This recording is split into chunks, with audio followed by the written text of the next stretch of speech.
What is something your therapist said that sticks with you to this day? If you're finding it difficult to put everything in your head down on paper because it's too much, imagine how heavy it must be to carry that around 24/7. I've journaled during my darkest times ever since then. She was right. Oop, I needed to be reminded of this. I journal often and have been slacking lately because I just haven't wanted to deal with it. What was adaptive then is maladaptive now. Basically, the tools you used to survive trauma as a kid aren't necessarily healthy tools as an adult. Gotta learn new skills and use better tools. My husband's therapist phrased it this way: as a kid, you developed superpowers. Those superpowers kept you alive. That constant high alert listening for dad's footsteps to see if he's mad today spit a sense. That's what enabled you to hide when you needed to. It kept you from getting hit many days. Your brain was doing exactly what it needed to do. But dad's not going to walk through that door anymore. So that super sense of being on high alert isn't so helpful anymore. Instead, it's just overwhelming you. While we are grateful you had it when it was needed, it's time to learn to shut it off. Totally blew his mind. You can be thankful for a tool/skill while recognizing that you need to outgrow it. Shit is warm, meaning people will happily sit in a bad situation because it's comfortable and familiar, even if it's shit. As someone who is trying to give up drinking, this hits home. I truly appreciate you posting this because I really needed to read it, and I really need to remind myself of what the situation is and that the things I truly need, I'll have to get out of my comfort zone to get them. You don't give yourself enough credit for the things you do achieve. Ouch. I haven't heard this from a therapist but my husband. He pointed out that if we both achieve the same or similar things, I will praise him, but say I need to do better. It helped me see that I need to give myself more credit on the things I do. It is very hard some days though.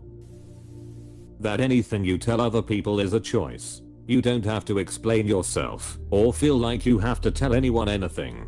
It really just helped me as an adult with feeling like I had to tell my mom certain things, but more telling her when I wanted to. OMG, so relatable. It's amazing to realize you don't have to tell nobody nothing. Exactly, and I also treat other people in the same respect and find myself often thinking it ain't none of my business. You can't control how people behave, but you can control your distance to them. Some people are easier to love from afar. Your feelings are valid, but they are not always true. She said it in the context of imposter syndrome and feeling as though I was one wrong move away from losing everything. Of course I felt that way. I'd been on survival mode since childhood.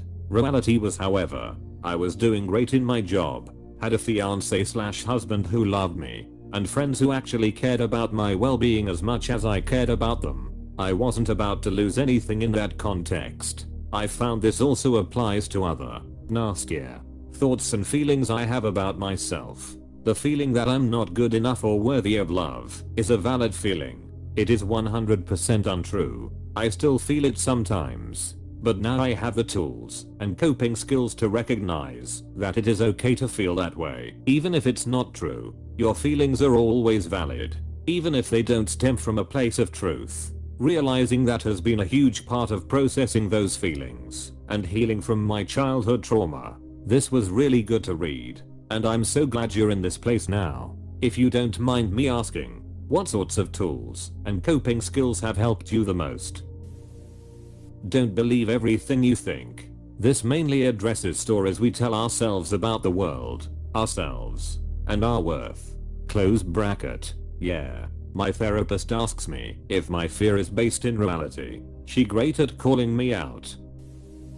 Your fortune telling again.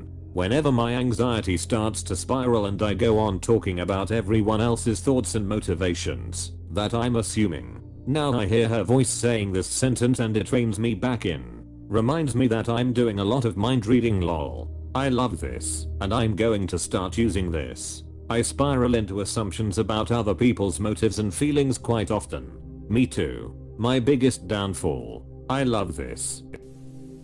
Prove it. Show me the receipts. If you truly feel this way about yourself, and are sure it's true, then there will be evidence to back it up. There was no receipts. Forced me to face some realities my brain was lying about. In reference to what? Receipts for what? That both people in a relationship need their own tribe, their own friends. If they all get along, cool. But if one party is the other's whole world, it put way too much pressure on them, and things will unravel fast. Currently dealing with this from my partner. Can confirm that there's no such thing as should. There's what happened and what's happening. But spending time/energy on what should have happened or what shouldn't have happened takes away from what in fact did happen. Should is not in my vocabulary. It's so freeing. The power of, and I can be thankful for surviving the struggles I've experienced and be sad about the losses I caused. Dialectical thinking is a game changer. So many people get stuck in a black or white way of thinking, and it just isn't true. Put on your own oxygen mask. It's sold, but I tend to prioritize everyone but myself. Recovering dormant here. Saving others isn't your responsibility. I don't take insurance. Hahaha. But true. That'll be $300. It's okay to feel sad. It's when you don't feel anything that's when you should worry. As a person who has struggled with depression and suicidal issues in the past, it really is when you don't feel anything, when you need to worry. It is when you will be most likely to do very dangerous, if not downright fatal, things. I always know a downturn is happening and I need to inform my support network that it is coming when my emotions start to dull and deaden in certain areas.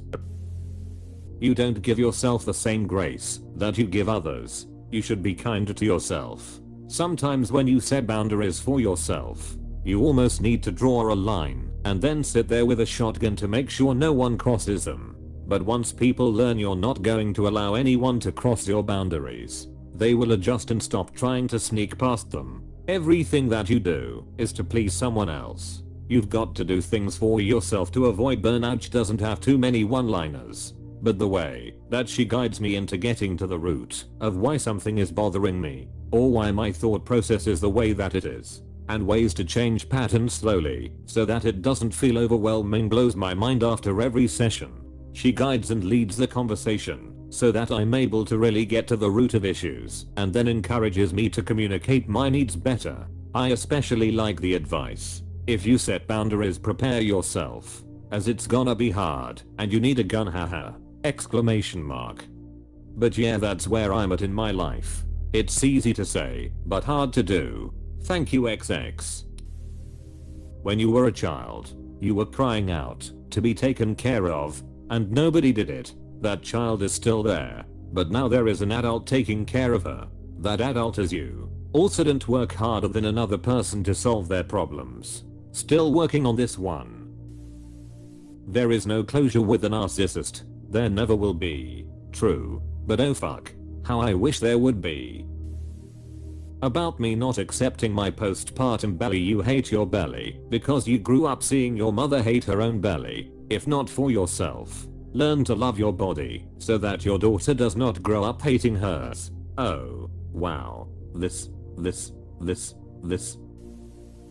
Forgiveness isn't for them. It's for you. And you don't owe them a damn thing. Even if you do forgive them, just because they are family doesn't mean it's healthy, and it's okay to walk away and protect yourself from them. Funniest one: during my divorce, you don't ever have to marry or date again. But you said you like sex. So go have some fun and safe sex and enjoy yourself like you haven't before. That way you also aren't bitter or closed off to new experiences if you ever do want something more than dalliances again.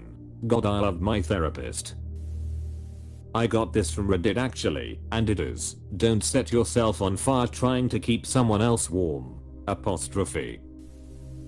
Ed treatment. He opened a bag of dried plantains and asked, "Do you mind if I eat these? I'm hungry." In that moment I realized hunger meant it's time to eat, not to be glad that I didn't.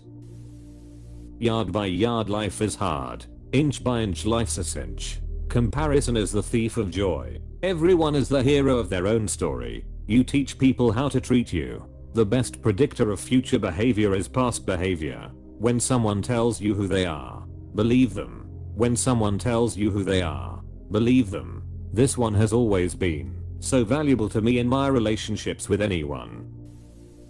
Maybe you agreed to polyamory cause you keep getting cheated on, and at least if it is out in the open you might not feel so bad about it. You cannot heal what you cannot feel. And you may always carry that, but that doesn't mean you have to give it power, apostrophe. Your overfunctioning allows his underfunctioning.